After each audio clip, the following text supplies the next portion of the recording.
না, আমরা তো জিতবো বলেই নামছি এই লড়াই, কিন্তু এইটা অন্য দুটো রাজনৈতিক দলের মতন আমাদের পার্টি নয়। আমাদের শুধু নির্বাচন ভিত্তিক তো কাজ হয় না, সারা বছর ধরেই আমরা মানুষের লড়াই আন্দোলনের সঙ্গে যুক্ত থাকার চেষ্টা করি এবং সেটা আমরা করেছি।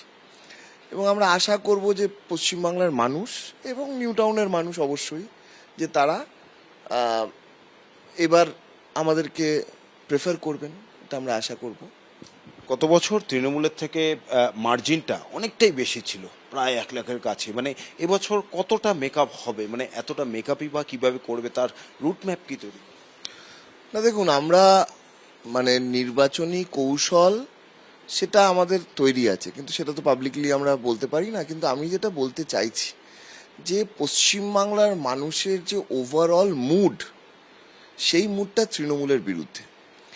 এবং গত 3টে নির্বাচনে একটা বড় অংশের ভোট বিজেপি পেয়েছে এবং সেটা পাওয়ার পরেও আক্ষরিক অর্থে বিরোধী দলের কাজ আমাদেরকেই করতে হয়েছে।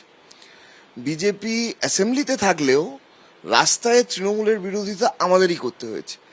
সুতরাং আমরা মনে করছি যে এইবার বিজেপিকে দিয়ে তৃণমূলকে হারানো যাবে, এই বিশ্বাসটা মানুষ আর পোষণ করছেন না। সুতরাং তৃণমূলকে হারাতে গেলে যে বামফ্রন্টকেই শক্তিশালী করতে হবে, সেই কনক্লুশনেই মানুষ আসবেন এবং আমাদেরও প্রচার সেটাকে সামনে রেখেই আমরা করব। এই যাদবপুর কেন্দ্রে এবারে বামেদের প্রার্থী বিকাশ রঞ্জন ভট্টাচার্য, কয়েক ঘন্টা আগেই প্রার্থী তালিকা ঘোষণা হয়েছে এবং তারপর আজকেই প্রথম দিনেই আপনি প্রচারে বেরোচ্ছেন, কি বলবেন?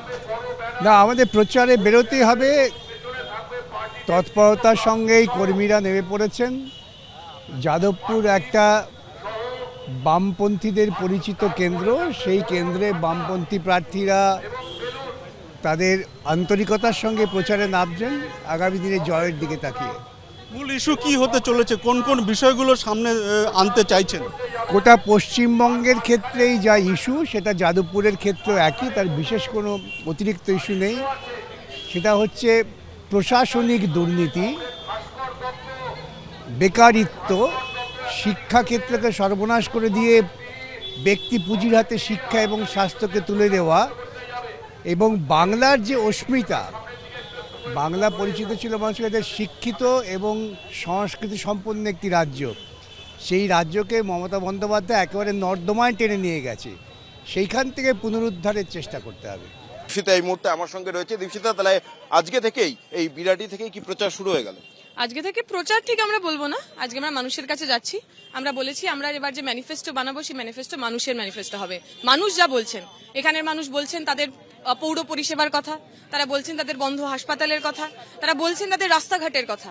আমরা চাই তাদের ইস্যুই আমাদের ইস্যু হবে, তাদের ম্যানিফেস্টোই আমাদের ম্যানিফেস্টো হবে। কি প্রত্যাশা দমদম উত্তরের মানুষের থেকে, মানে নির্বাচনের থেকে কি প্রত্যাশা? আমরা দেখেছি ট্র্যাডিশনালি উত্তর দমদম আমাদের সিট ছিল, বামপন্থীরা 2016 সালেও এখানে জয়যুক্ত হয়েছে এবং আগের বারের নির্বাচনে যদি আমরা সুজনদার রেজাল্ট দেখি, তাতেও আমরা যথেষ্ট পরিমাণ ভোট এখানে পেয়েছি, ওই ভয়ঙ্কর বাইনারিকে ব্রেক করে। আমাদের এবারের বিশ্বাস, যেভাবে এই অঞ্চলের সাধারণ মানুষ তিলোত্তমার আন্দোলনের জন্য রাস্তায় নেমেছিল, স্বতঃস্ফূর্তভাবে রাস্তায় নেমেছিল, আমি মনে করব এখানকার মানুষ বিশ্বাসঘাতক হবেন না। তারা ভোট দিতে যাওয়ার আগে বাড়ির মেয়ের মুখের দিকে তাকাবেন, সেই মুখের মধ্যে তাদের তিলোত্তমার মুখ, তিলোত্তমার ছবি, তিলোত্তমার প্রতিছবি তাদের চোখে ভেসে উঠবে এবং তারা সঠিক জায়গায় ভোট দেবে। এবিপি আনন্দ, এগিয়ে থাকে, এগিয়ে রাখে।